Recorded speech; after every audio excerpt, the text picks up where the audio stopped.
Hi, as Russell said, I'm Denise Felkin. I've just put my whole load of emails and websites and Instagram and Twitter and Facebook up there as well. Also, the main subject of tonight's conversation is going to be my book, which is called Mum's Not the Word. I'm also going to give you a snapshot into my life as a photographer, moving to Brighton and being at Phoenix as well. My book is available for sale, and you can buy it in the break, and it's £20 and you get it signed as well, so form an orderly queue in the break. And it's also, I've got prints and books currently on sale at Clark's in Bond Street as well. So I was born in, I'm going back to the beginning of my story to tell you why I created this book. So I was born in Tamworth in Staffordshire in 1967. My father was a printer, and my grandfather, I found out later in life, was a photographer. He actually died before I was born, and I did not know this until after I'd finished my first degree. I was the youngest of 4 girls, and I grew up in what became a single parent family because my father died when I was quite young, 3 years old. So photography always had a connection for me as a child because we didn't have a family album, we had a family shoebox where you'd kind of go and dive in. There was always pictures of my dad and things and, you know, the family. And we just loved always looking at the pictures in the family album. I had a bit of a non-starter in terms of photography because when I was 10 years old, I went to Butlins with the school at Barry Island, and my chalet was broken into, and they stole my camera. My first probably photography project away from home for the first time in my life. When I was 18 years old, I had a camera for my 18th birthday, and I went to Glastonbury Festival, and my friend's van was broken into, and my camera again was stolen. Didn't stop me. So at the age of 19, and this is an extract from my book that's on screen now, I told my mother that I did not want children, and she told me that I would feel differently when I was older, and I never did. And she kind of made me think that I would get married and I'd settle down and I'd have children and my life would be how she wanted my life to be, but it never quite mapped out that way. This is me, age 19. And this is before I discovered photography because of not having a camera twice. So I left school with 3 O-levels, which one was in art, one was in sociology, and one was in maths. And I think that is kind of the qualifications behind what you need to be a photographer today. I kind of had an ambition to be a fashion designer when I left school, but I ended up on a YTS. And my ambition was to, on Birmingham Rag Market, they used to have like punk stores where you'd make all your clothes and you'd take your clothes to sell, and that was my ambition. That is what I wanted to do. But through the YTS, I ended up working in an upholstery factory, sewing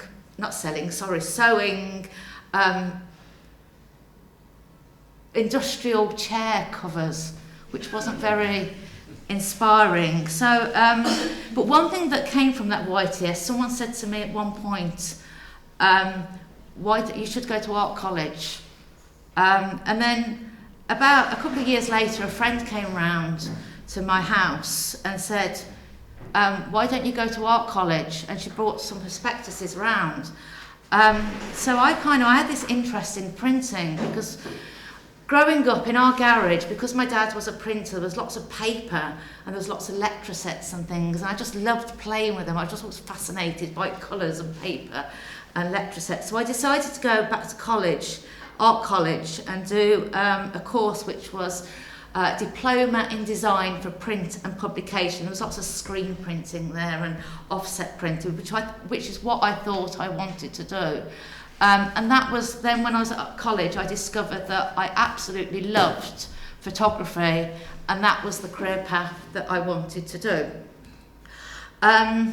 From going to art college, I went to do a BA in fine arts at the University of Sunderland. At the time, I had two choices. Did I want to go and do a BA in photography at Nottingham University, I think it was Trent Poly then, or Sunderland fine art? And I just felt that was quite a difficult decision, but one of the reasons I made this decision to do fine art was, number one, was Nottingham offered me a place. I was number one on their reserve list because the course was full, so it wasn't guaranteed I was going to get in. And then I kind of liked the idea of studying photography within the context of art. So I went to Sunderland because one of my tutors said to me, do you really want to live in the Midlands for the rest of your life? And that's what changed my mind. I thought I wanted to live by the sea. I don't know if anyone that knows Sunderland well, it's grey, cold and miserable up there, so it wasn't quite what I found within Brighton. I left Sunderland and I made a project about the alternative family album. This probably relates to what I've actually done in Mum's Not the Word. So what I was doing, I was looking at the family album, thinking of the family shoebox that I looked at when I was a child, but the family shoebox, family album never contained all the, it only had the happy things like, you know, the birthdays, the holidays, the christenings, etc. It never actually showed the real stories like death or divorce or miscarriage. So I kind of wanted to convey that within my project. I'm not going to talk too long about this because I want to get on to talking about where I am now, but I ended up going to Sunderland General because I found that photography could take you places that you wouldn't normally be in. And I wanted to photograph a dead body because I'd never seen a dead body. And the other one is I want to photograph a birth because I've never seen a birth. I've never actually seen a birth to this day, actually. And I got thrown out the hospital because I was just trying to approach pregnant people to say goodbye. And I was kind of standing outside the hospital, and this doctor came up to me and asked me what I was doing. I explained my purpose and what I wanted to do. So he invited me into his department and he gave me this fetus to photograph. And I didn't realise this would come back to what I'd be working on later in life as well. Moving on, a year later I moved to Brighton I had a degree in fine art. I was always told that having a degree in fine art was like jumping off a cliff without a parachute. You had to find something else in terms of work. So I decided to move to Brighton to come to the University of Brighton to study PGCE art and design. So again, I went through photography through the art way, through an art course. And I've been working at Greater Brighton Metropolitan College, was City College, since 2005. Teaching. What I was fascinated about when I moved to Brighton, apart from all the parties and the raves and everything like that, was just the diversity of everybody. You know, you've seen me in the previous slide when, you know, I was a punk, but no one could accept me in Tamworth being a punk. I couldn't walk down the street without people just bibbing their horns at me, like, you know, I just really stood out. And then I had brown hair when I moved to Brighton, but it's kind of like, nobody noticed those things, and I love that about Brighton. One of my favourite artists, back to when I started at art college and still is today, is Diane Arbus. So again, I love the diversity, I love the marginalised communities, I love the fact you could go to somewhere like Gay Pride before that you had to pay for it. and you just walk around with your camera, and you didn't even have to try. These people would come up to you, you go, "Can I take your photograph?" And they go, "Oh, me?" I just go into this absolutely perfect pose, and I wasn't even trying. This was just me just seeing, like, you know, the people, the characters that stood out. I mean, at the same time, I was doing nightclub photography, and I was using, like, I'd phone up a nightclub in advance, and I'd say things like, there's a band that I wanted to see, "Can I come down and take some photographs?" And they would say, "Yes." And I'd use that as my way in as well. Then I'd be in the nightclubs, and then these really boring looking people would come up to me. I was only interested in photographing people that really stood out. And so I had to pretend to take a picture of them, because it was film photography then, it wasn't digital, and I'd press my flash, so the flash fired. And then sometimes I think they're not even worth a battery in my flash, and just pretend to take a picture of them. Film was so precious in those days as well.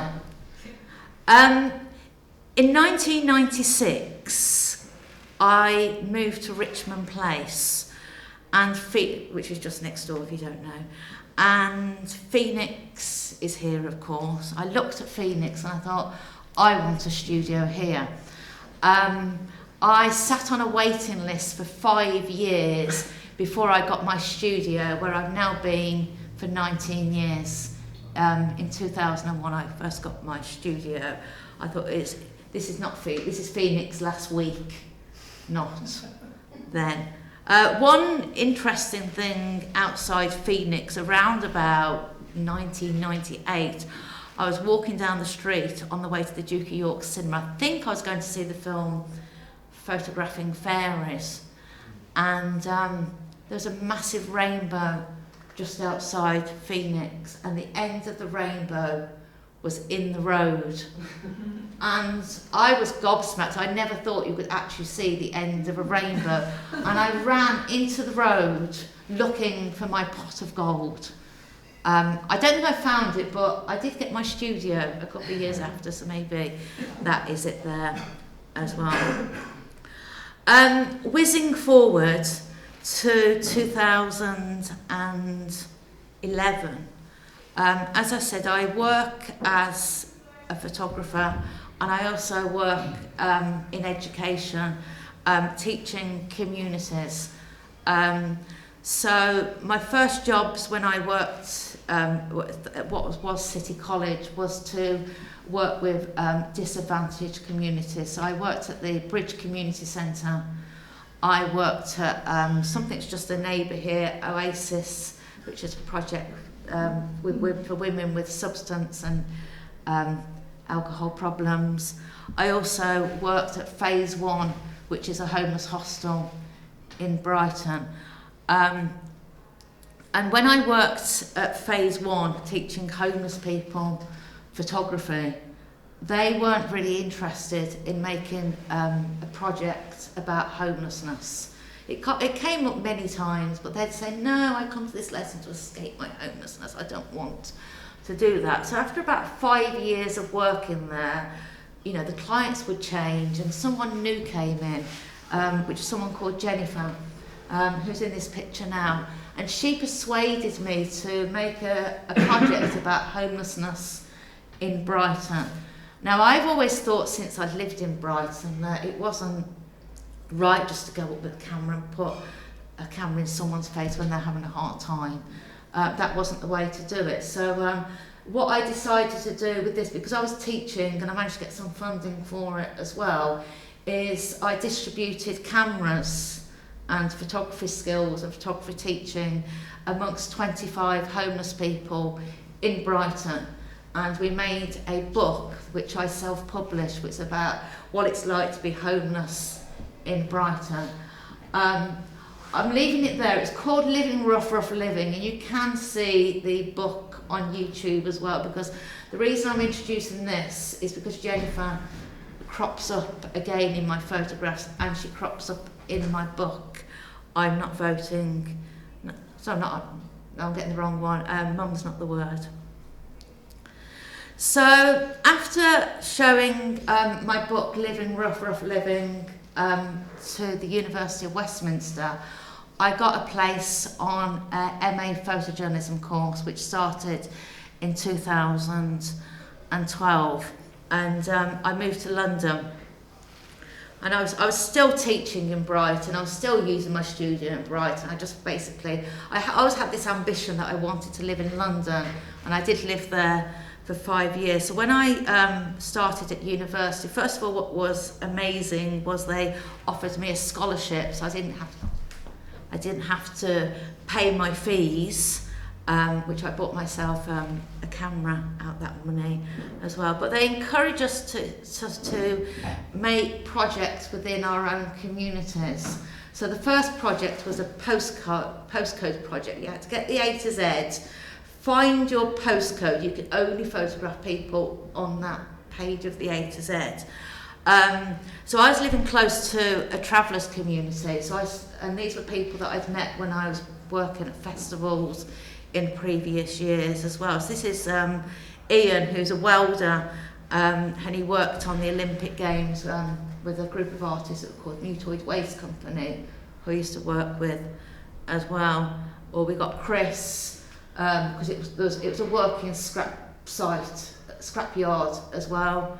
Again, photographing people nearest to me. My second project at university was to photograph women, and we made a project about a women's magazine. Now this is where the idea came up about not making a project that don't have children, but this magazine project was about 2 months long, and Mum's Not the Word took 5 years to make. So Ellie, who is also on the cover of my book, crops up in my photographs many times. I haven't put many in her tonight, but I just wanted to show how I do photograph the same people over and over again. Then moving on from homelessness, I started photographing people that had moved away from homelessness and people that actually had got their own homes. And I was quite inspired by looking at painters like Manet, and I kind of saw Manet as an early photojournalist, but he had a paintbrush and not a camera, and he was kind of looking at social issues. These are all looked at Manet paintings, and I kind of emulated that style as well. Again, working with people close to me, I made a project about a magician that works in Covent Garden. I made a project about people that meditate. I came to my final major project at university, and I was kind of advised not to pigeonhole myself as a homeless photographer, but I really wanted to do something about homelessness and the travelling community, and how could I bring it all together to make a project that was publishable. And then after looking at many different ways, like hidden homeless people that lived in caravans, people lived in boats, etc. Then I came up with the idea of that they all had an election to contribute to. So I made a project about people that don't vote in elections. And it's kind of one of those subjects where everybody has an opinion. If you like politics or not, everyone's got something to say about it. So I photographed Lora, David, Roger, Sammy. Sammy has cropped up a few times in my projects as well. She's not in Mum's Not the Word, but she was part of Living Rough Living. Junior, because if you're making a project about homelessness or about someone who's disabled, and you bring something else into it that's not the whole conversation of them, is what I was trying to do. So, bringing homeless people into not voting, or disabled people, like a boy that's got, he was 17 at the time, cerebral palsy, can't speak, but he went out to buy the t-shirt. It does say, "Where's the food?" But and you can see his little sign language to what he thinks of politics, his left hand there as well. This got published by The Observer, the BBC, Brighton Independent. It got nominated, an honourable mention in the International Photography Awards, and I also was nominated for the Magnum Graduate Photographer of the Year as well by creating this project. Just going back to conscious about the people that meditate, it's about people that was, and The Magician were both nominated for the Association of Photography Award as well. Leaving university, still touching on the idea about people that don't vote in elections, I started documenting the fracking movement, and I made a project about this. But my main project about what I want to speak today is about Mums Not the Word. And this is all about me and Jennifer, the person from the homeless hostel. First of all, she wanted me to create a project called Street Mother. She didn't have children. She had a really interesting relationship with a guy called Fran. I'm just pointing Fran out, is the guy on the far left-hand side there. And they had this really beautiful relationship. And she asked me if I would make a project out of it, and I said I would. But the thing is, because they both had a background of living in a homeless hostel, every time that we arranged a shoot, Fran wouldn't turn up. So I'd say, oh, let's just do some photographs anyway. So we made a project about her alcoholism that was kind of a sideline to that. And then one day I said to her, I've got this idea. Can we try something that I want to do? Because we both had conversations about we both didn't have children, and I said that I wanted to make this project about people that don't have children. So Jennifer was the first person that I photographed. First of all, I tried it with her with clothes on. She was wearing black and it didn't look very good. And then I persuaded her to take her clothes off. The way this is shot, it's in my studio. Everything's been shot in my studio here. There's a mattress that lies on the floor. I have 2 lighting stands, a horizontal bar, and I clamp my camera to the top. Then I use my computer to tether, so I'm shooting from the computer, not leaning over the subject as well. This shot was done well before that. I was standing on a chest of drawers in my studio, leaning over. Anyone that's got a studio here knows we have solid concrete floors. If I fell over, I would have hurt myself. Maybe I might have landed on the mattress, but my camera would definitely have broken. And then I kind of came up with a formula of shooting it from the horizontal bar as well. And I'd always ask them to bring along their own duvet cover, which then gave something personal to them. And my idea of the fetus came from my BA and how to represent the unborn child and to put an image onto the unborn child as well, and link the menopause age, which I was going through myself, to what's going on inside us. So a photograph, you don't just see it, you feel it, and the belly button is kind of the centre of the universe. It's where we all come from as well. So that's kind of the idea behind the fetus position. Over the first year, I photographed 5 women. There was Jennifer, Kate, who is now Kit, Lissa, Rebecca, and Ellie. I took it to a portfolio review in London about 6 weeks into the project. I was meeting Tony Bell from The Observer, and he already knew about I'm Not Voting because he'd agreed to publish it. This was before it went into the project went into The Observer, the voting series. So I kind of had this as a backup on my iPad, and he really encouraged me to go further with it and to continue it and make it into a book. In the same meeting, I met Monica Alande, who used to be the picture editor for the Sunday Times, and she also encouraged me to go further with it. I met Monica Lande at a talk a few months later at the University of Westminster, and she remembered me and then introduced me to someone called Serena Chakinsky, who writes about the spinster, as in the spinster today. And she also introduced me to someone called Jodie Day, who runs an organisation called Gateway Women, which is about women that don't have children, but it's women that don't have children who want children.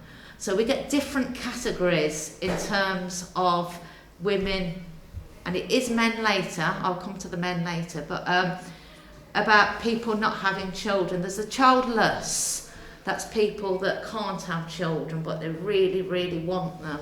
There's the child-free, which is about people that don't want children, like myself. And then there's the childless by circumstance, the people that never really had the chance to have children. Maybe they never met the right partner in life. Maybe it's because they were in an abusive relationship.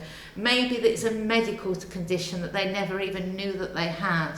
They might have been through IVF. So the book tells the story from all angles, and it tells stories of pain, regret, sorrow. It just, even down to a woman that had a stillbirth in the book as well. It got nominated in the People category of the Sony World Photography Awards in 2016. Even though I entered 5 pictures, they only chose to exhibit 4. And I'll talk about that in a second. And then it got exhibited at Somerset House in London. People often ask me how I find my participants. It's by people that I know, it's by word of mouth, it's by social media. Normally if it's something like I'm not voting, because I can ring someone up and say, hey, do you vote? No. Oh, can I photograph you? Yes. But you can't do that with women that don't have children, because it's such a sensitive subject. You might just be hitting the rawest nerve that's out there, because a lot of women are grieving the fact that they can't have children. They're grieving the child that they never had. So back to why Sony World Photography Awards didn't exhibit 5 pictures that were entered, and only 4. Ellen, who said to me, why isn't my picture up there? And I said, well, there's this, I just always had this feeling that it wasn't quite finished, and I'd quite like to do a reshoot of it, because if the Sony World Photography Awards chose not to exhibit it, there's something wrong with it. So we reshot it, and then she was the front cover of the book, my cover girl, as I call her. So over a period of 4 years, I photographed 50 women, including myself. And as I say, I met some people on social media. It averages out, and this is not because I'm a slow photographer, it's because I had to wait for the women to come to me, but averages out something like 8 people a year that I was photographing. When I kind of ran out of friends and acquaintances, which kind of happened after the first year and a half, because it had already been publicised worldwide, people were seeing it and saying, can I be involved, can I be photographed? And I would say yes. People would drive down from places like Essex, and they would come to Phoenix, never met me, or they knew it was me on Twitter. I could have been a man with a raincoat on, with the wrong intentions, publicising this. I think there was a relief in there, that the fact that when we met on the car park outside, it would always be like, okay, and there was always this instant connection that I had with these women. I would photograph them in my studio. I would tell them it would take 2 hours, so they weren't trying to leave after the first hour because of a parking ticket or something. And after I started this in 2015, in 2019, let me get that right, no, 2018, I photographed, I think it was 20 women. I've been published by the iPaper, and my publisher, Jude Brooks, from Bologna Publishing, Earthwell Publishing, saw the article in the iPaper. She got in touch with me and asked if she could be a participant. And I said yes, but this was in January, and it gets freezing in this building in the winter, so I don't photograph people this time of year. So I booked her in for April. She came down from Dorset to be photographed. I knew she was a publisher, but I thought I'll save that till I meet her. I had this feeling, but I didn't say anything, I just booked her in. I photographed her. She's the lady second from the left with the expensive duvet. I photographed her, and she offered me a publishing contract. And she said, when can you finish? I said, well, it's taken me, I think, 3 years to get to this stage, so, and I'm about halfway through, so maybe another 3 years. She said, can you be finished by the end of the year? Okay, I'll give it a go, I said. Luckily, through my contact with Jodie Day, Gateway Women organisation, I posted lots of things on social media, and suddenly I was just shooting so many people, like I'd have like 3 people booked in a day, and I'd managed to photograph everybody by the September, because I still had to design the book, etc. as well, and write my introduction and organise my foreword.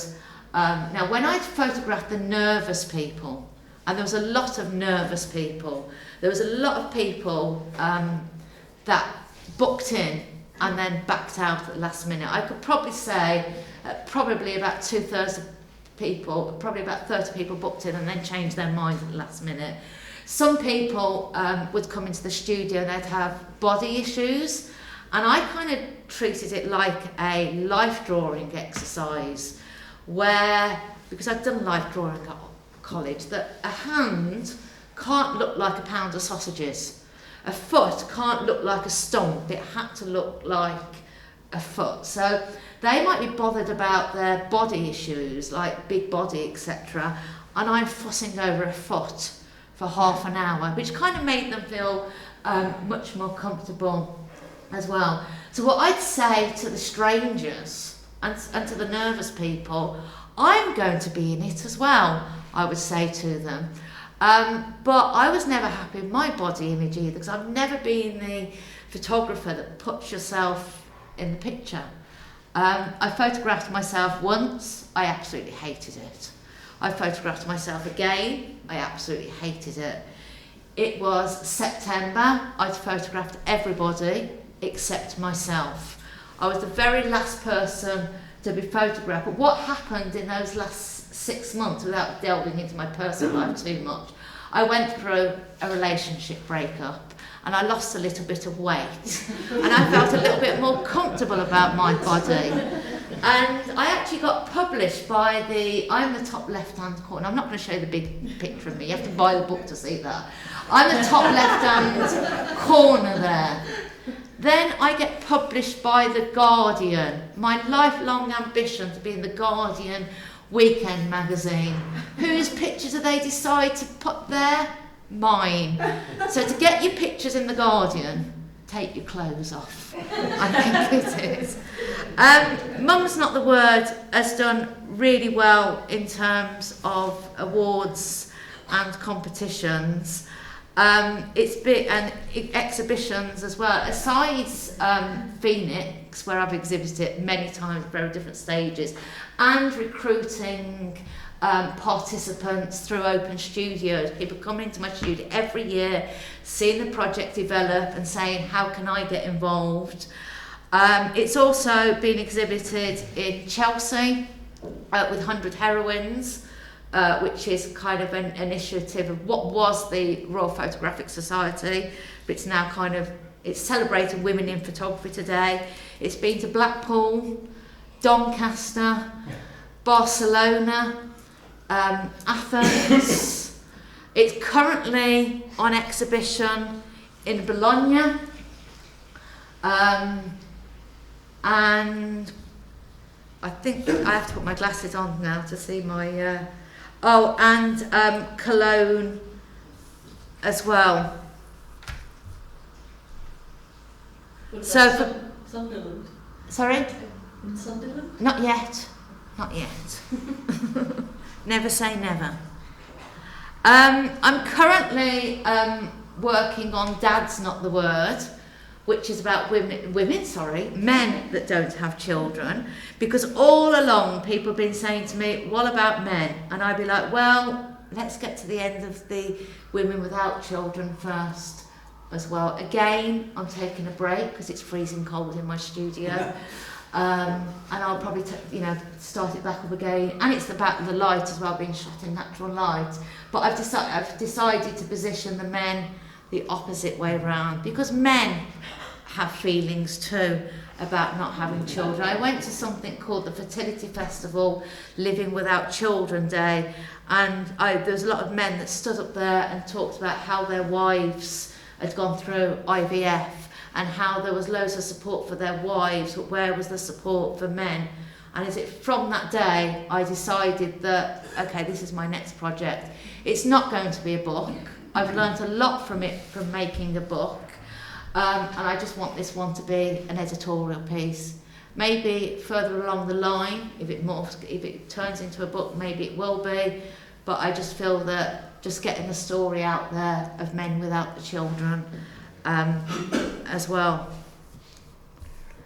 It was also nominated, Mum's Not the Word, which I didn't mention, Coffee Table Book of the Week in the iPaper in the summer.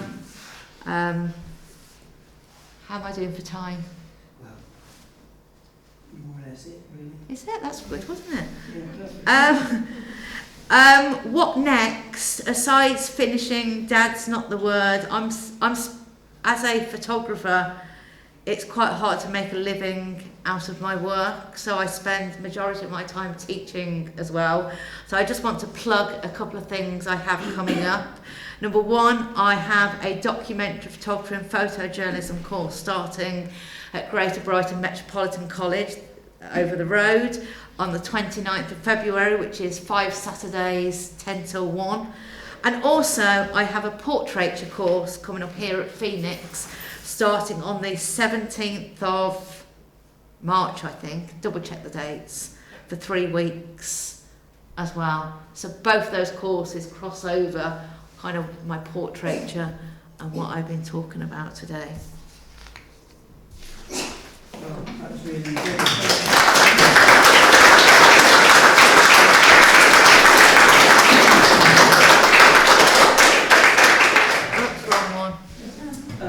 If anyone has any questions, please. Thank you. I didn't even look at me, Watson. When you were talking about, when you were at college and you hadn't seen a dead body or seen a birth, but I went through the same kind of thing when I was at college. I was obsessed with seeing a dead body, and went to my tutors to tell them that I really wanted. Oh, I know. I also wanted to observe an operation in practice, and I didn't get anywhere with it either. I think they referred me to the college doctor who well, it's more complicated than you might think. Yeah, I've seen a dead body now, and it's not a nice experience actually. So yeah, but it just made me realize that I didn't even make it to the hospital to stalk pregnant women or anything. But I think it's maybe something about that, that age, kind of grappling with the meaning of life and death, is a big part of that. and using photography as a way of getting into places. Yeah, I was in photography, but yeah. I would have drawn, I think, but I like that. I was really interested in what you said, and it's a kind of human thing to want to understand why we're... And in the end, I ended up doing the reverse of it. So people often say, oh, pregnant ladies. No, they're not pregnant ladies. The various reasons people don't, the women you photograph don't have children. Did you come across any that, in the words of Bob Dylan, had the fear to bring children into the world? Myself, yes. Some people kind of think about, the danger to the environment. I mean, we as in people that don't have children, leaving a very, very small footprint behind. So some people are looking at it, especially the younger people these days actually, are looking at it in terms of, there's someone called, I haven't photographed her, but her name's Blythe Pepe, and she was at this fertility festival event that I went to, and they were doing something called Birth Strikers, and she was a young woman in her 20s, and she was kind of just saying that she's refusing to have children until something's done about climate change. And that's a subject that's cropping up quite a lot now. I had somebody contact me from BBC Radio Nottingham asking me what my Nottingham connection was, because I think there was a TV programme on about it a couple of weeks ago. But because I was born 35 miles away from Nottingham, wasn't good enough for them to be on their radio show. Sorry, Denise, I was just wondering, when you were speaking about certain reasons why women don't have children, or it's just, I was wondering when disability causes a reason that you have to take a certain medication that is, and it's sort of taken out of your choice. Reason I'm not looking at you and I'm looking at my screen is because of this lady. And she urged me to, when I spoke about childless by circumstance, that there should also be childless by disability as well. So she says we had to make the hard decision not to have children because I have serious issues with my back. Suddenly I was living with a heavy black hole inside me, dark and empty. I was grieving for somebody who wasn't even there. Our future completely shifted on its axis to an unconsidered outcome, while on the outside we just had to carry on as normal. So hers was about her back, and the way that she's lying, you can't see it in the picture, but the way she was lying, she actually had a plate in her back. So it can be about the disability as well, for all sorts of different reasons. I mean, a lot of people, things you get as, I call myself child-free, a free woman. Why don't you have children? And I can happily just go, because I don't want them. I've got a camera, I've got photography. But it's kind of like you need to medically explain yourself. And a lot of people that don't have children, most of it's medically unexplained anyway. And it's, I'm epileptic and very heavily told by my neurologist, don't fall pregnant. Don't fall pregnant. Because of the medication. But the thing is that I'm actually not somebody who wants to fall pregnant. But it could be the opposite, couldn't it? And you could be really, really, like Emma who's here, you could be grieving, if you wanted that, you could be grieving for that child that you never had. So. He looks at me like, oh, you poor thing, you can't. Do they touch your arm in pity? They all seem to touch your arm in pity. Oh, you poor thing, always. yeah. He looks at me with this soppy view, and says, but Alice, but make sure these pills that you take, and they're now actually asking me to perhaps trial the CBD. Okay, yeah. And they say, don't fall pregnant, don't fall pregnant. It just seems. It's funny you say that, because growing up in, I'm going off conversation, but you just reminded me of my mother then. Sorry. And because I was the youngest of 4 girls, and she was a single parent, her biggest fear was us coming home pregnant. And so my oldest sister is 6 years older, so all I heard from about the age of 8, 9, don't come home pregnant, don't come home pregnant. Don't do it. And I literally took her, literally. Yes, but anyway. My sister actually did come home pregnant about the age of 24, and then she was my sister was bricking herself, that's a polite way of saying it, isn't it? About telling her. And it's kind of like I had to go and hold my sister's hand while she told me mum. We thought my mum was going to go crazy. She was totally okay about it. You sometimes don't feel like when people say, why don't you have children, like it's judgmental, you don't just feel like lying to them, just say, well, I'm a lesbian, so... No, they might get the wrong idea of me. I say I've got my camera, I've got my photography. The question is, you know, it's so, but it's judgmental, and it's also it doesn't give a shit about your feelings for anything. You might, you know, as I said, there's some people who can't have children. So somebody going, why don't you have children? And go, well, because I've got something wrong with and now I just feel really shame about that now. You know. You already judged me on something else. You know? Exactly. If you go somewhere like India, there's this script of questions you get, like, where is your husband? Where are your children? You say no. And I think in the end, when I went to India, I just got a ring and I actually put it on my finger. And, I'm meeting my husband and my children in Goa. It's all to do with the construction of what femininity is, isn't it? You know. Yeah, I mean, you've just said because I'm a lesbian, well, it's going to be a taken when I don't have children. Of course, lesbians are having loads of fucking children at the moment. Yes. So, in a way, but, you know, my generation, no way. You know, it would be very unusual. So the thing, but, you know, whether it's disability, or sexuality, or whatever, you know, women are always put into these different categories. And, you know, motherhood is seen as a destiny. And that's the problem, because it's not just to do with the whole child thing, it's to do with the construction of what it is a woman should be or not be. You know, the virgin, the whore, all these different identities that are projected onto us. So I think it's a very interesting project from that point of view, because it starts opening up that whole... And if you look at the history of, like, art, photography, the childless, child-free, etc. woman is just totally unrepresented.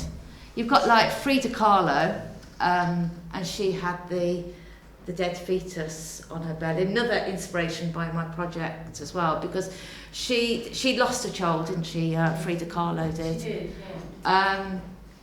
And then you've got like really, really famous women, and if you're interested in this, look on the Gateway website, in history that haven't had children, like Florence Nightingale, or, I mean, my heroes are people like Debbie Harry, or Susie, as in Susie and the Banshees. But it's all these famous people, sorry? The Queen, Elizabeth I. Yes. The Virgin herself. But you never read about them about not having children. You've got, what's her name, who was it that was married to Brad Pitt? Jennifer Aniston. Yes. And how much of a hard time would they give her because she doesn't have children? You can't just have a career and, you know, be a famous actress, etc. as well. So we know there's more to life than having children. Yeah. Nothing against people that do have children, but that's my choice. And you kind of, I think I've just had to be like really, really sympathetic. I think one of the hardest things is seeing one of my best friends come into my studio, who is probably one of the hardest people I know, and break down in tears for half an hour. And I never knew she felt like that until she came to my studio to be photographed, and I've known her for 20 years. So people hide these things as well. So just the room, anybody, next time you ask someone why they don't have children, then expect a slap round the head. That's a way to end, is it? Can I just say that a few years ago, I think I was in my late 20s, early 30s, and I was out with the girls who went out to get away from their husbands and children and spent the whole night talking about their husbands and children.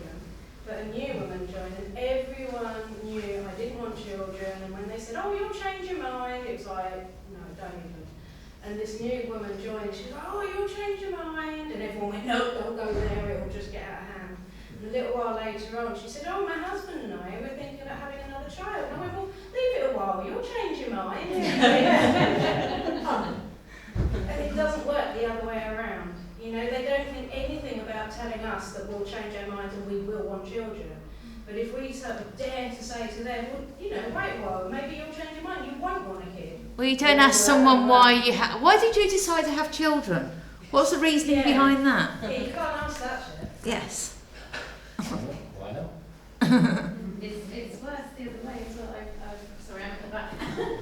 But I'm a psychologist. I've worked with women in prison and secure units my career, and I've worked with a lot of women who've had children because they felt pressured, or they really wanted them, but they've essentially failed at being mother and they harm their children, and society judges them obviously so harshly, and most of them were too fragile to have children. They haven't had good role models. They were, mentally very fragile, and it's awful the pressure that people put on women to have children, and the consequences when it's not right. Yeah, actually, sometimes I'm here. sometimes you don't have to look very far to see when you didn't want to have children. Your own mother, maybe. Yeah. You know, she often said, "I wish I'd strangled you up there." Well, I didn't want children, and your father wanted a boy, was what I was told. So I mean, it's a very sort of it's a loaded subject that gets sort of homogenized into these sort of destiny myths, and it's just not unpicked enough. So I think a book such as this really is a great thing to start opening that all up. I think things have changed in the past 5 years. Maybe it's because I've been reading all the articles, doing the research and everything, but it's discussed a lot now. There's still not much of a visual image out there, but it's being discussed consistently in the press. It's been discussed on TV, the radio, and young people are getting the message as well. And I think that was my intention at the beginning of it, to get the message out there. It's okay not to have children. If I would have seen this book when I was my 19-year-old self, then it's like, oh wow, I can make that choice not to have children. But my mother made me think that I had to go down the route that she went down, which is something I was never going to do. I think it was great, Denise, seeing in your book triggering discussions on things like breakfast TV and all these other places, like you said, The Guardian. I would open up the newspaper and there you were again. More discussions. I just think it's just fantastic that you raised this subject, with this beautiful book. It's a project that comes from within, isn't it? So it's something that's, as you can see, it's very close to my heart. I think that's a good time to end. So.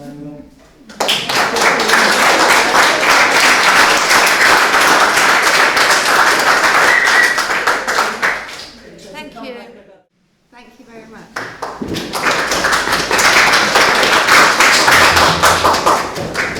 Okay, so the title of my talk is my talk. A brief tour: Oxford, South Africa, Hull, Brixton, Lithuania, Portugal, Haiti, Brixton, Ealing, and Droitwich.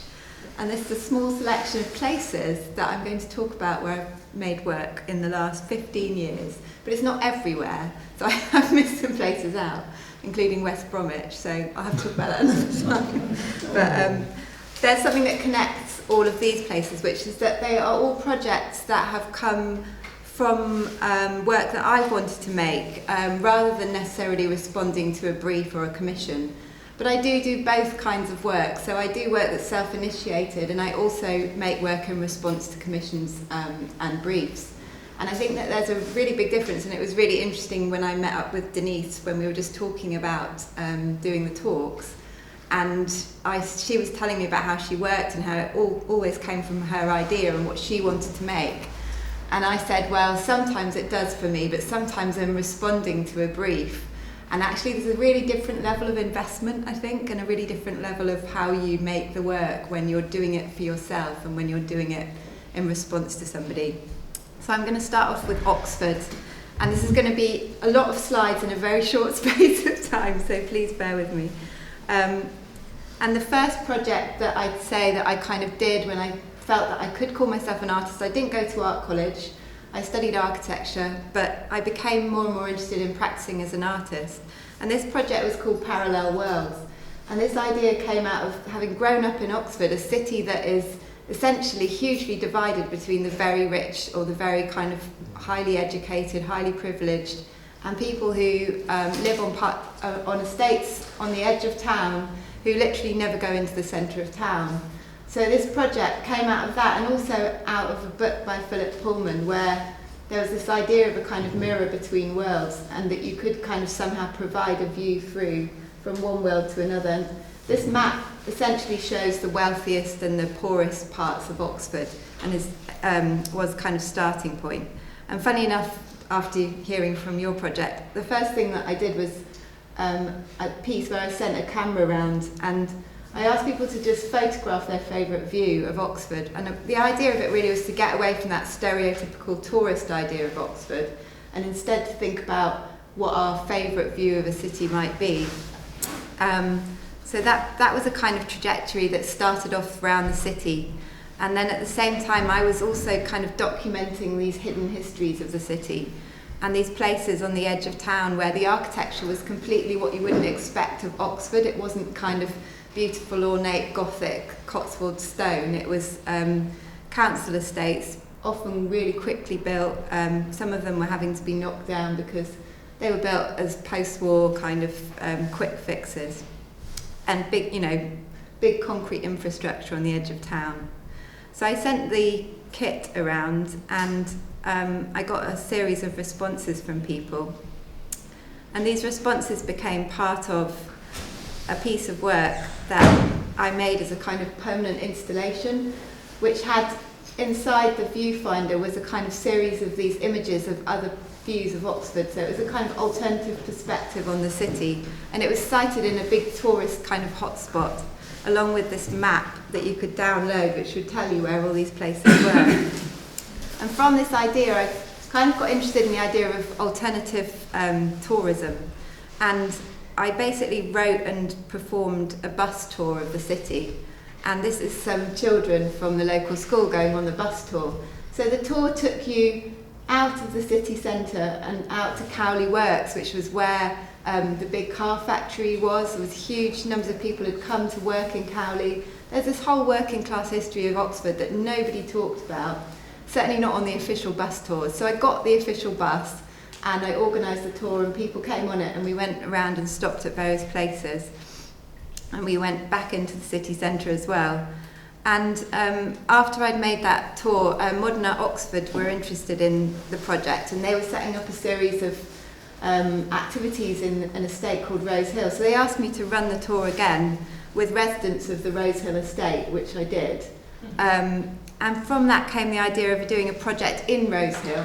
And so we kind of went to look at Rose Hill estate, and I was working with my friend Joe Hugg, who's an artist as well. And one of the things we really noticed about the estate was the lights, the Christmas lights. So we basically decided to do a project called Street Lights.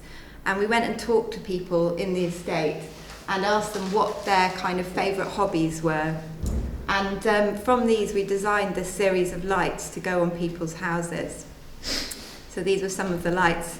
And we began, again, we did a tour of the lights. So this is us launching the lights with a tour around the estate. And what was really interesting for me about doing this was that you got this amazing mixture of people coming on the tour. So you got like people who were trustees of Modern Art Oxford, people who were art audiences coming to the estate along with people who lived there and talking about things in common. And I just found that really interesting, because by taking it out of the art gallery, which was kind of the aim of Art in Rose Hill, but it gave arts audiences a completely different understanding of what their experience of art should be about and who it should be for.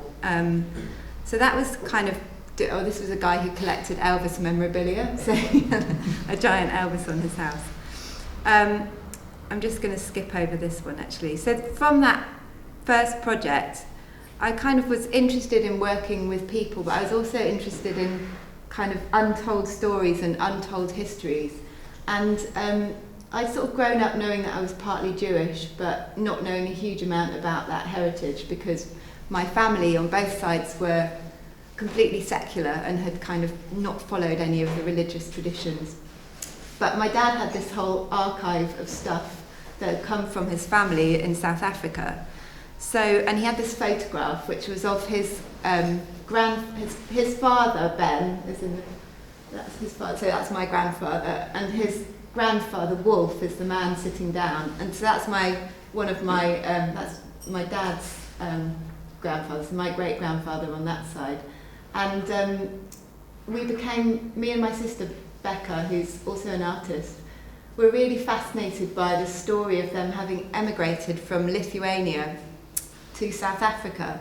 And what did they do there? How was that, how did that experience of going there and living there in the 1900s sort of pan out for them?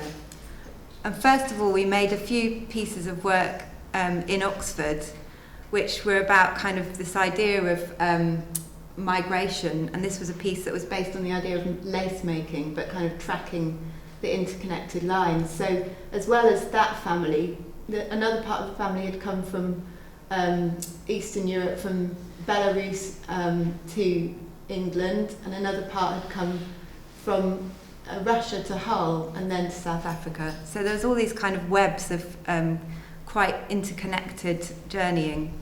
And another piece that we made was this one, which was in the Botanical Gardens in Oxford, which was again about the idea of migration and change and kind of having to assimilate yourself to a new place. So the plants became the people. So the plants represented different characters in this family history, and the labels were attached to different plants in the Botanic Gardens, and that's just a tour of that piece. And while we were doing this, we started to make these kind of meals for people where we would tell stories about our ancestors, but also kind of invite other people to tell stories about their ancestors and the journeys they'd made. So we did a few of those meals. And we started to make bread, and I'll just kind of mention that a bit later. So then we decided to go on a ship to South Africa so we could try and work out what this journey had been like. And me and my sister booked ourselves onto a container ship, which left from Antwerp and went to South Africa. And the whole journey took 26 days. And I can't really explain what that was like, except it was really strange. We were trapped on this container ship. I don't mean to say trapped. I mean, now you hear the stories about people with coronavirus being trapped on cruise ships, but we were on a container ship. And there were basically a crew of Polish sailors and us. And while we were on the ship, we did a lot of making art. So this is making bread, and we had a kind of ritual to celebrate crossing the equator. So we made up this ritual, which was about eating bread and salt, which was based on a kind of Jewish Eastern European threshold ceremony. We also reenacted family photographs. So this is my grandfather and my grandmother, and this is me and my sister reenacting on board ship. Yeah, I got the lucky job, I think. I don't know, it depends what you think. We worked with the Polish sailors, so we asked them for a family recipe, but it got mistranslated into something else, and the response was actually really poignant because I think what we'd actually translated it into was something about your family. I can't remember now. We enacted sort of ritual actions, crossing the line, which was actually something that the Polish sailors did. We had nothing to do with that.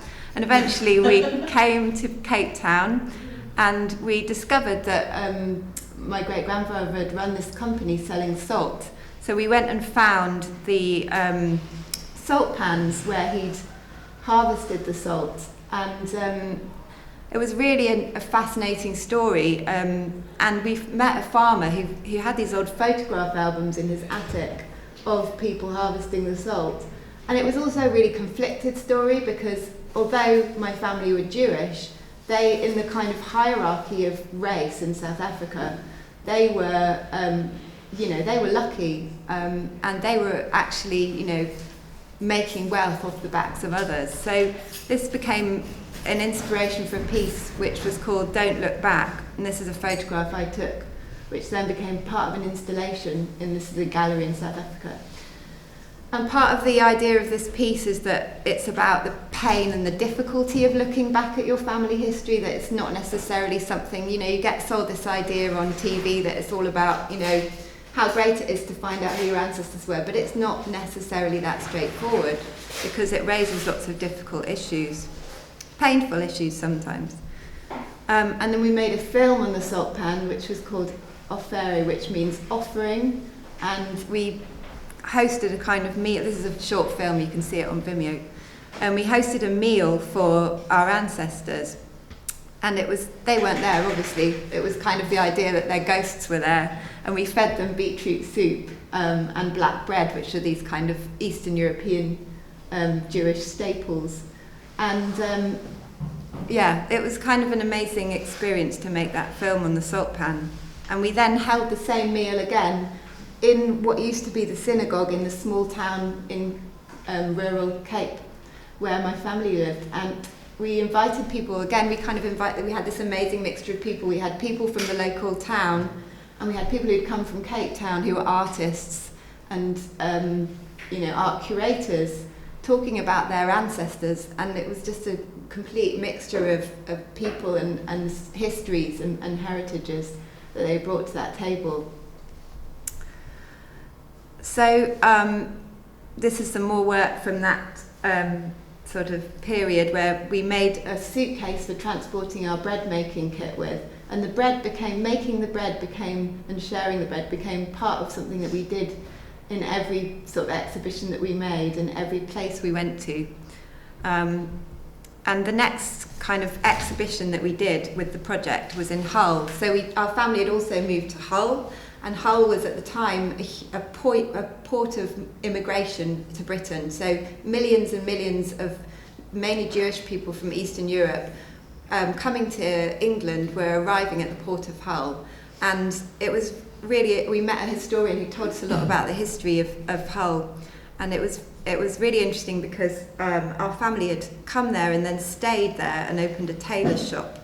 And again, we kind of worked with this idea of plants. So we started to make these pieces that were kind of about creating these false environments, these environments where plants that were valued, that came from other places, might be held in this kind of careful environment.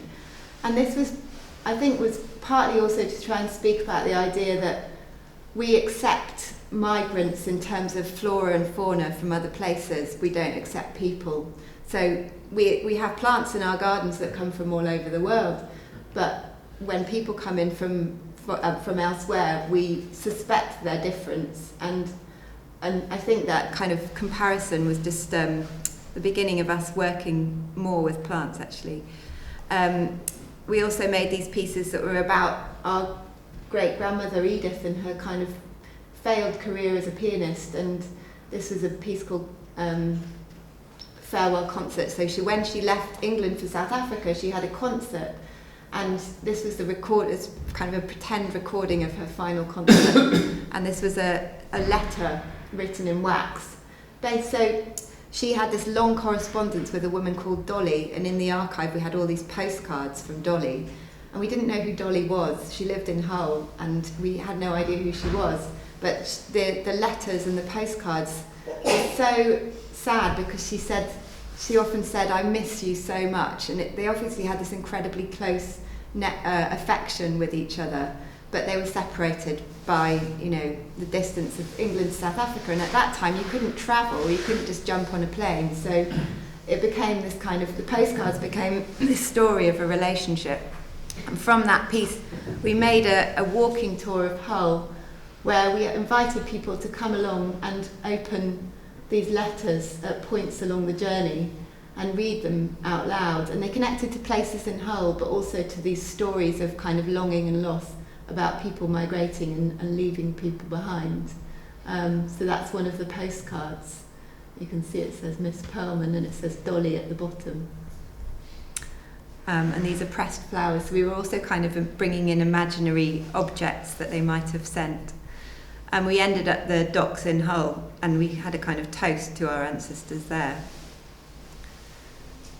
So the next place is Brixton, and we then took this story to Brixton and we set up a stall, and we decided that we wanted to work, we had an exhibition planned at 198 in Brixton, And we wanted to then sort of take it outside our own story and ask other people for their stories of family history and migration. So we made a product which we called Memory Preservation Salts. And basically people could come along and tell us their story in exchange for some salt. And we have a participant in the room, but sitting behind you, Russell, who actually took part amazingly enough, and that was quite a while ago. And here he is, being interviewed. So we interviewed everybody who came to the stall on an old reel-to-reel player, and we gave them some salt in return. And the stories were incredible, because being Brixton Market, you kind of had people from absolutely anywhere you could imagine. It was so diverse. And we asked everybody to sign a contract saying they were happy for us to use their story in whichever way we wanted. But the stories didn't really get directly translated, they got indirectly translated with this machine that we made. So this machine is based on a Braille typewriter, and instead of typing letters it typed holes, and the holes became punched onto these strips of film and became the script for a piece of music. So that inside the music box there's it turns round and plays a tune. I won't play the video now, but basically that was installed in the gallery with the music that the stories played. So the stories became translated and mistranslated into pieces of music. You can hear them. They don't make any sense, but they kind of make this story of different histories. And we found or got given objects relating to all of the stories, which was the pictures in the film. And that was displayed along with a kind of another version of the plant case. And in this one, the plant case opens very slowly, so that the air inside the plant case mixes very slowly with the air in the gallery.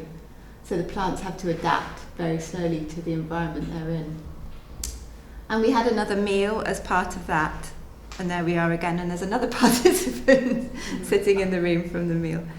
And from there, we went to Lithuania, because that was where the family had originally come from. And it was very strange to go back to this village, which was in the middle of nowhere in rural Lithuania.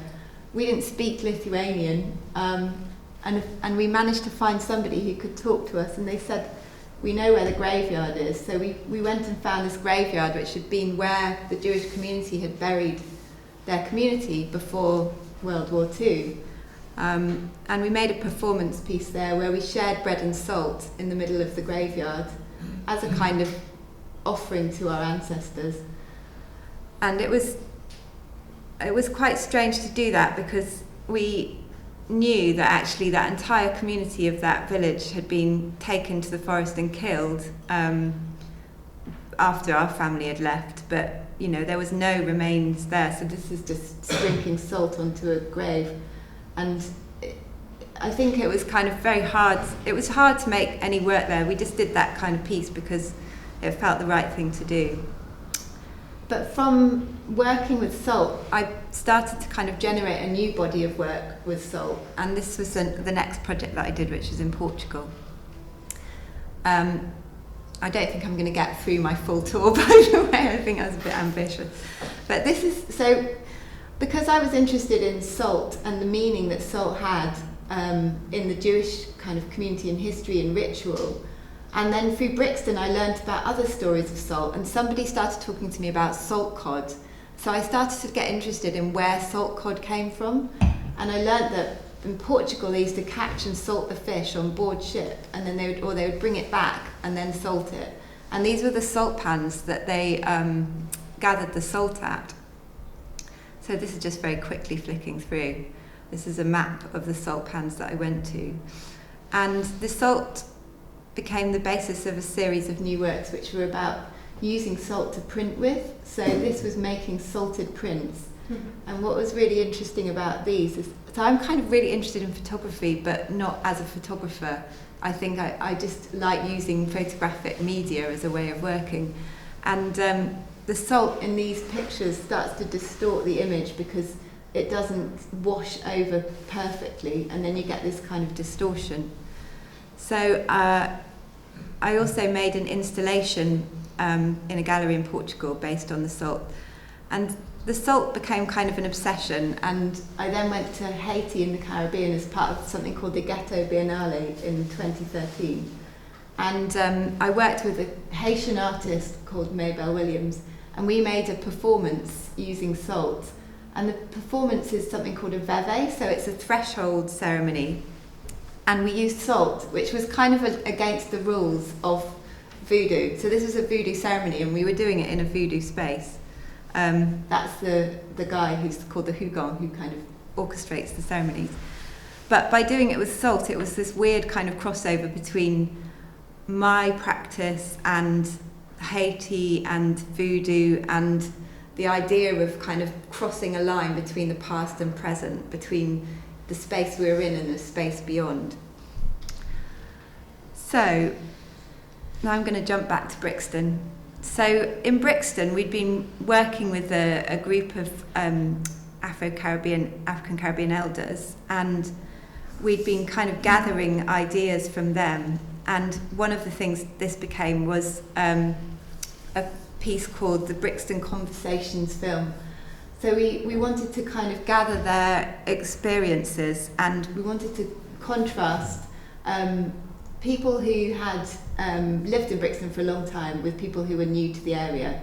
So basically we set up this film, and we made a series of kind of film portraits over 5 different conversations.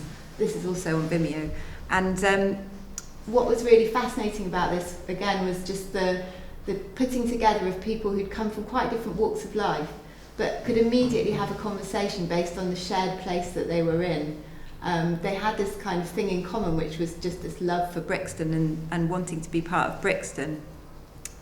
And all of the work that we'd done in kind of gathering their stories and making the film became part of this piece called the Brixton Museum, which was a mobile case that could be wheeled into different places in Brixton.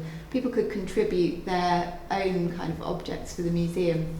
And I suppose the idea of this piece, and something that I think I'm kind of really interested in, is how do you collect memories in a way that doesn't become static and stuck, that doesn't become fixed in place or time, that can keep moving and collecting and change. Because I think one of the problems with heritage is it becomes really fixed down. It becomes something that we go to a museum and see, and it doesn't mean the same thing to us. It doesn't feel necessarily personally engaged. So we wanted to take things to people and show them something that they could engage with and contribute to directly. And that's another picture of the museum in action. And that's a picture of us outside in Brixton, just talking to people on the street. How am I doing for time? 15 minutes at least, ages. Oh, right, okay. Really nearly at the end now.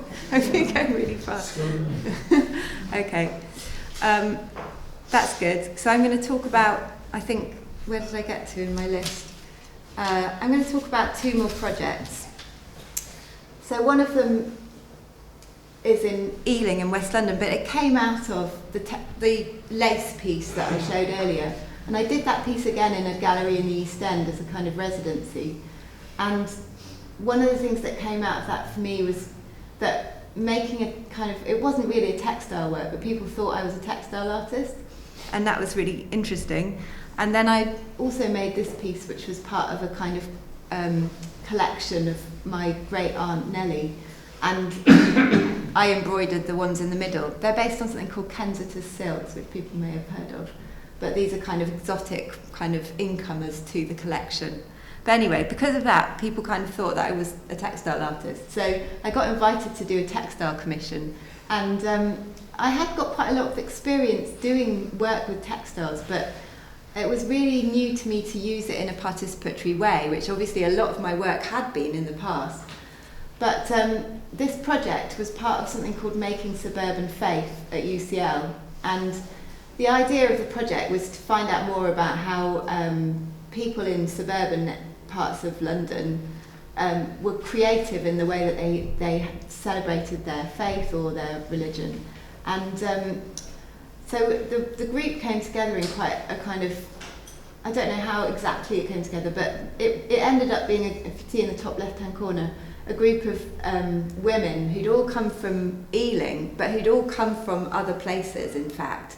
So they'd travelled in their lives from Uganda, Kenya, Ireland, India, Lebanon, all sorts of places. And so we kind of all landed in this church hall, and they were all from different faith backgrounds as well.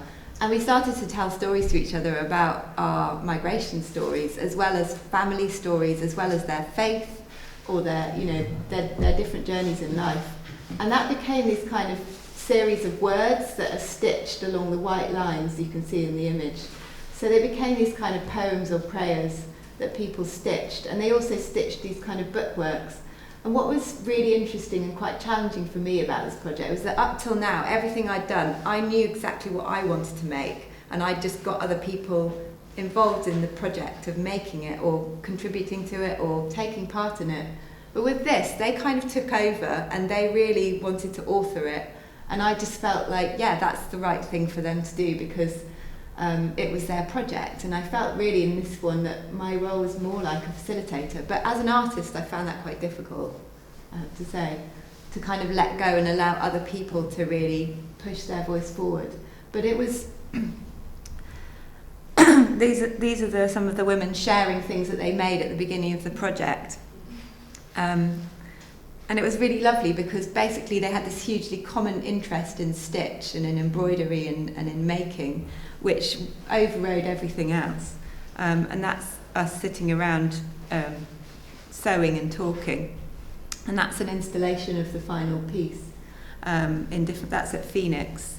It's been shown in different places. This is in Gunnersbury Museum. And we actually produced a book from the project in the end as well, because a photographer took these lovely portraits of the women, and one of the people working on the project, Nazneen Ahmed, actually through the project became an artist, although she was an academic beforehand, and she wrote some poems as part of the project as well. So it became this kind of weird project that just grew and grew and grew, and it was a really different project for me to do, actually, I think, because it became something that other people owned in a way.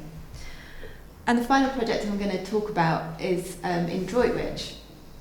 And this is a commission for the Canal and Rivers Trust. And coming back to that thing I said at the beginning about making my own work versus doing something as a commission, I was invited to do this commission, but I had some kind of parameters that I had to fulfill.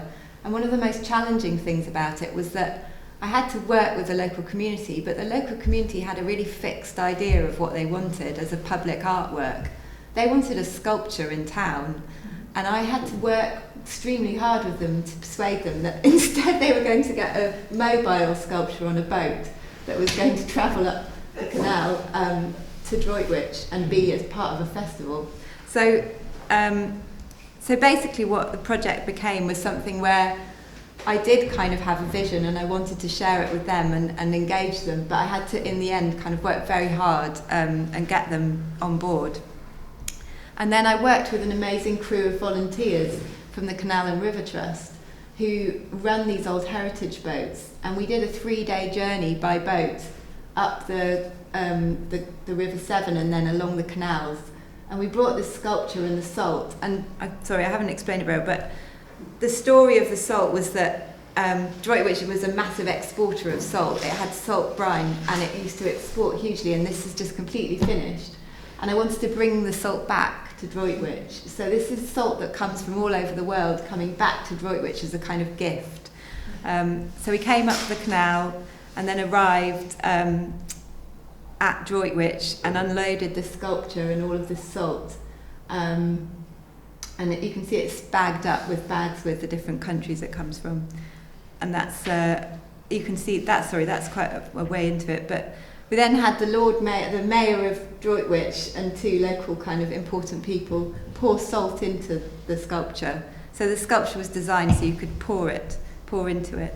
And this way the town filled up, I think there were like 200 people involved, and they filled up the sculpture with this salt from all over the world. And you can see how it kind of created these patterns, because actually salt comes in all sorts of different forms.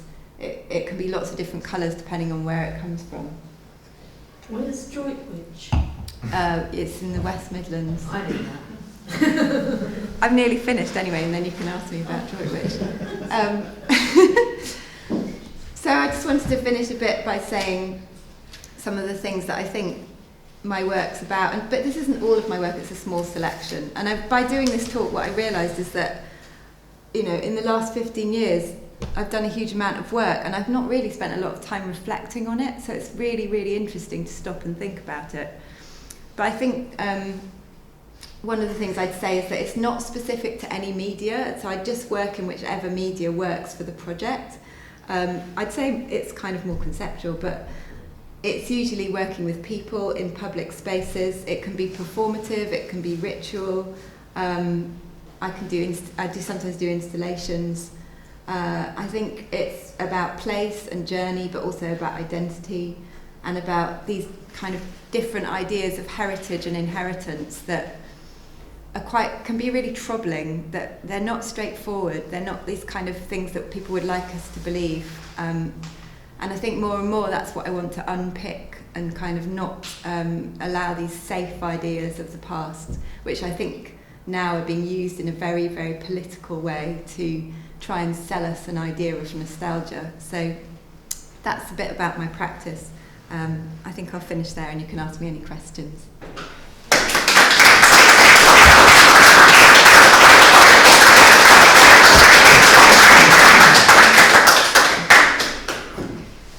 Yeah. I think it's really...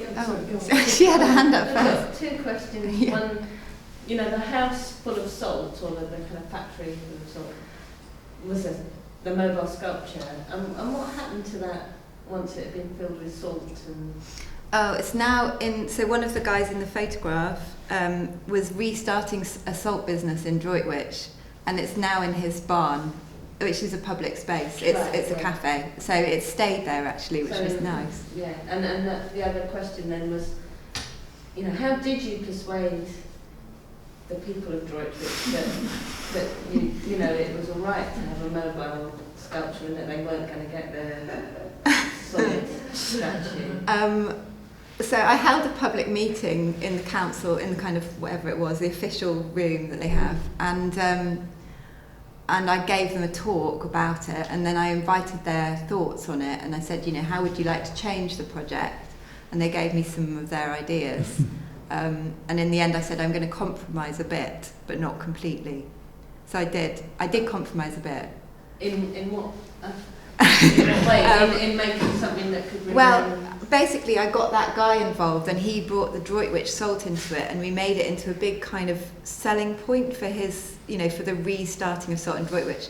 But they made some really interesting comments in that meeting where they said, we don't want foreign salt coming here. Wow. Yeah. Yeah, seriously. And so it was really interesting, because this was kind of Brexit, you know, high whatever. And they said, we want pure Droitwich salt. And I was really interested in the way that the language had kind of taken on this idea of difference. But yeah, it was really challenging. Some people didn't want to be, you know, they just walked away from it. I had some really angry letters, things like that. So how common is that resistance that you get, or difference, you know, what's wanted from your project and local residents? I mean, you also mentioned about your use of salt in Haiti. Yeah. And, in was Haiti... yours foreign salt? Yeah. No, I got Haitian salt in Haiti. I went and found Haitian salt. But the Haitian thing was more of a difficulty around using salt in a voodoo temple, because you're not really allowed to use something that's not a traditional material. Basically, I had to pay quite a lot of money to do it. So how often do you encounter that difference between what you want to do and what the local residents want to happen? I think there's always a level of resistance when you're trying to do something in public, because you're basically presenting another kind of point of view of that place that people aren't necessarily used to, or that you're bringing in this kind of artistic idea which is a bit distorting of their kind of perception of themselves. It's a bit like holding a mirror up to them and they don't necessarily like it. But for example, working with those women in Ealing, there was no resistance. It was really easy. They were just really nice. So it's not always the case. The resistance was with you. Yes, it was resistance with me. That's true, yeah. I mean, I think it's really interesting that, I don't know about you, Denise, but I personally find it really challenging, and I find doing these kind of public projects can be really hard. And there's some reason why I keep going back to it, even though it's really hard. Because I think there's something about that resistance and that dialogue that's really interesting as well. And you do have an audience when you're working for, you know, because a lot of artists don't always have an audience, you know, work and Yeah. and you don't know who's going to see it, and there's something. Yeah. You've actually got people that Yeah. are invested in it. People get very Quite invested funny. in it, and they Yeah. want to see it, and that kind of creates a, you know, an automatic audience around it. But it's not necessarily what we'd call an arts audience, so that's quite interesting as well, because, I mean, like that first project I showed in Oxford, you know, you sometimes get a mixture of people coming who are invested in the project, who might be an arts audience, but who might be a local resident who doesn't have the same set of language around art. So it's challenging because it's also about how you... So one of the challenges with this project was the interpretation, and I had to work really hard on that to make it something that was kind of told the right story for the town, but also was something we could communicate as an art piece. Yeah.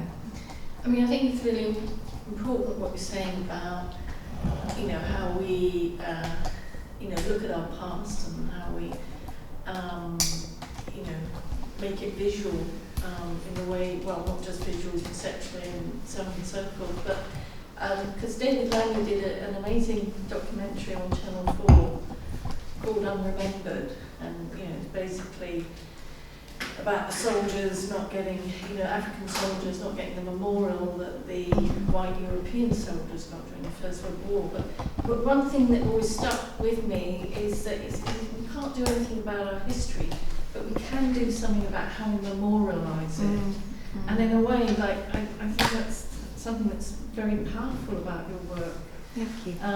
Which it kind of brings to light all those very prickly and challenging aspects about difference and how that's kind of emerged from different historical narratives, which is fascinating, especially through something like Salt. It's a kind of alchemy of history in a way. It is. It contains so much history. I mean, I ended up doing a PhD, and it's mainly about salt.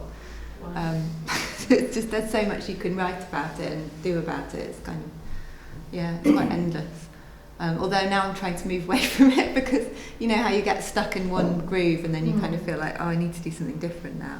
But I was going to say that in December, me and my sister went to visit the archive of the Poor Jews Temporary Shelter, which was a kind of refuge for Jewish people who came to London in the late 1800s and early 1900s. And we know that two of our ancestors stayed there. And it was amazing seeing some of the paraphernalia around it, and also the kind of press around it, because the language is exactly the same as people writing about migrants now. It's the kind of, the same rhetoric, the same language, the same sort of idea of difference and otherness that keeps being kind of perpetuated. And yet now, many Jewish people are completely assimilated into, being English. So it just, I want to make some new work about that idea, really, about assimilation. And, Interesting. Yeah, look forward to it. Thank you. You said the word we a lot. Did you do a lot of collaboration? Was it with your sister or other people? Oh, sorry, So mainly with my sister. So all of the work that was in South Africa and the first lot of work in Brixton was with my sister. And we haven't collaborated recently, but we are going to collaborate again on this new bit of work around the Jewish shelter. And then I also collaborated in Brixton with two other artists. I should go back to that. But Barbie Asante and Kate Theophilus, when I was in Brixton, working on these pieces. So that was the Anchor and Magnet project. And I think collaborating is really interesting as a way of working, because again it kind of brings your different subjectivities into it, and you're often challenged by what you think is the way you should take a project, with somebody else bringing their own point of view to it, or there are other kinds of practice to it. So I've learned a lot from collaborating. It also has its kind of resistances, shall we say. I guess it's the same with working with the public as well. You've got to have a lot of good negotiation skills and give up some things and say other things. Yeah, it is a lot about negotiation, isn't it? And I'm not sure that I do have that good negotiation skills, but you did pretty well in Droitwich. I don't know. That was a win, that one. But I think the thing about collaborating is that because I didn't really start off as an artist, I started off as an architect. Yeah. I felt that collaborating is a way for me to gain an understanding of what an artist is and to really learn that and work with artists. And it's really helped me grow in confidence being an artist, to work with other artists. Do you regard yourself kind of equal parts historian, artist and sociologist, or? I don't know, actually. It's a good question. I feel really uncomfortable with becoming an academic, which is kind of what's happened because I did a PhD, because I think it means that you kind of put lids on your practice and you tend to sort of like, what's the word? You academicise everything that you're doing, and you know, with academic work, you often have to predict what you're going to do before you do it. So I don't really call myself anything other than an artist, but I do teach at university. So, and yeah, I think labels are really difficult because when I wasn't an artist, I was doing work that I would call art, which is pretty much exactly what I've been doing since all of this work. But other people didn't think it was art because it wasn't me as an artist doing it. So I found it really helped to call myself an artist. It gives you a lot more permission, a bit like you were saying earlier. It gives you a lot of permission to say, I'm an artist or a photographer, can I come and do this project with you? Which maybe as a historian people wouldn't be as trusting, I don't know. Yeah, it's a much looser label, isn't it? It is a looser label, yeah. What made you... Sorry. I'm interested in, one thing I found very touching was the little project you did at the graveyard. And you said, well, there was no audience really, you just felt this need to do it. Yeah. And I'm interested, you know, you've got all these public works. I'm interested to know if you're doing any stuff that isn't public work.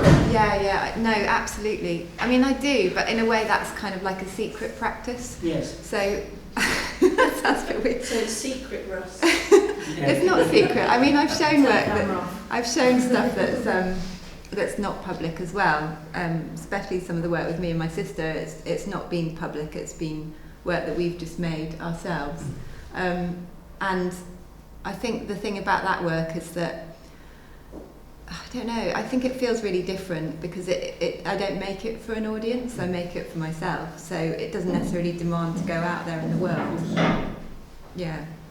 I don't know, I really don't know the answer to that, but I've got pieces of work that I've made that I've just never shown anyone, that just stay in the studio. But they're pieces that you need to make. Yeah, exactly, yeah. And then, you know, maybe one day I will get them out, but you know, they just feel like things that are kind of have their own life. Yeah. Having lived in Brixton for some years, I just wondered what made you choose Brixton. Oh, well, funnily enough, Michael's father, Dave, that's Michael there, who is my, second cousin, strictly speaking. Yes. Yeah. You and me? Yeah. No, let's not. Yeah, It's all you're here tonight. Katie's mum is my cousin. Is your cousin. So anyway, his father, Dave, was a market trader there. And we'd heard that story. But we also got invited to do this exhibition and residency in Brixton. But we liked the story of the market, and that's why we decided to do the market store. Yeah, it's a fantastic market. Yeah. And the 198 gallery. Yeah. It's a great gallery. Yeah. You talked a couple of times about doing performances in South Africa and in Lithuania, I think at least. Was there any audience for those performances. I'm quite interested in the relationship between the performance and the documentation of the performance. And also how choreographed or orchestrated were the performances that you made. Yeah, so I've actually done other performance work, but I haven't shown it because it's quite difficult, to know for a limited time. But I've done performances that were much more orchestrated and performances that were kind of... So the ones that we did in Lithuania were very spontaneous, and they were documented by our dad, who was there with us. And they weren't for an audience really, there was no one there. So on some of those journeys we've done quite a lot of performances that are like that. So they only really exist in the documentation. They didn't have a performance for an audience. But then the one in Haiti was that had a big audience. So they were round the sides of the kind of yard watching us do this salt piece. But I find performance really interesting, and because I didn't train I didn't go to art school, and I never kind of trained in performance. I always wonder what the boundaries for performance are actually, but probably you can kind of do whatever you want. There's a sort of funny feeling that it should be this or that. So I sometimes call them actions rather than performances, because they're kind of documented things we did. But yeah, I suppose we did quite a lot of things on the ship that I would call performances as well, but we didn't really have an audience except for the Polish sailors who thought we were completely mad. But the meal that you did in Bocra, it was a co-production, it was a co-performance. Yeah, it was. Because those of us who were there contributed stories, and then were invited to do something as part of that action. Absolutely, yeah. So I think the meal was kind of something we've done again and again, where it's not a performance. This is another example of it, but it's us performing, but it's inviting other people to perform alongside us and to bring their own stories to it, and also to kind of have that celebration, that toast to the ancestors. And that's something that we keep doing. It kind of became a repeated thing that we did. Yeah. That's a participatory event, isn't it? I really like that idea. Yes, it helps people make art even though they might not recognise it as art until they get involved with it, I think. Yeah, and that's did you set up, the theme was set before the event? Of what? The meal? Yes. Yeah, because it's to do with the menus that we make, so we cook all the food. I mean, in this one we had a 3-course meal in Brixton, and it was about regeneration, so we had different courses according to different kinds of immigrants that had moved into Brixton and brought different food cultures with them. And then we had cards which were recordings we'd made with people about the changes that were taking place in Brixton and their memories of the past. So probably I don't know when you lived in Brixton, but people remembering the uprisings. Yeah, yes. And also the pubs that have gone now, and all of those sorts of things. So they're often kind of memory in a way, like using some prompts. So they're like semi-scripted. I suppose it's a bit like, so my sister's really into Fluxus and all of that kind of, scripting, but we kind of break the script down so people can kind of interject into the script as well. If that makes sense.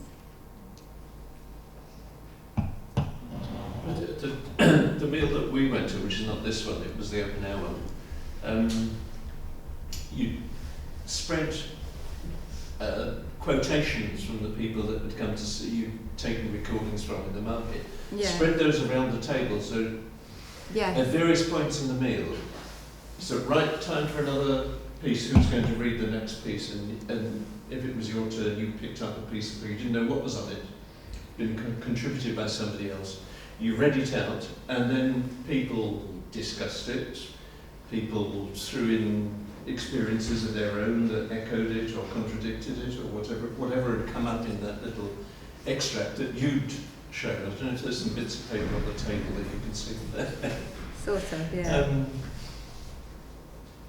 And in that way, you got people contributing by reading a little script that somebody else possibly sitting around the table had written, Yeah. but then contributing by Yeah. adding in their own view of it, yeah. their own story to it. I didn't mention this piece, but there's a piece which we did with a game of dominoes, which was similar, where people played a game of dominoes, but they read each other's stories out as they were playing. That's the Anyway, so that, yeah, I mean, I just really find it amazing when people read other people's words, because, you know, something that you hear in your accent sounds completely different in another accent, and in an older or younger person's voice, in a man or a woman's voice, it takes on this different nature by being read out loud. So there's something about the performance of the words that then changes it, and then someone adds their own experience onto. Yeah, I know, I'm really interested in that. Just to say, I love the bread and salt ceremony that you did. And if you have to put me in a box, I'm pagan. So that kind of thing really resonates with me, and I thought that was really beautiful. Thank you. Right, I think it's a good time to stop. Brilliant, Katy. Thank you very much.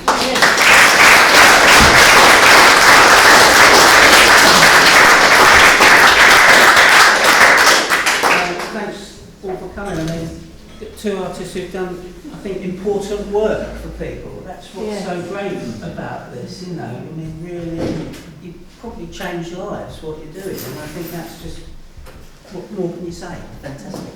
Thank you.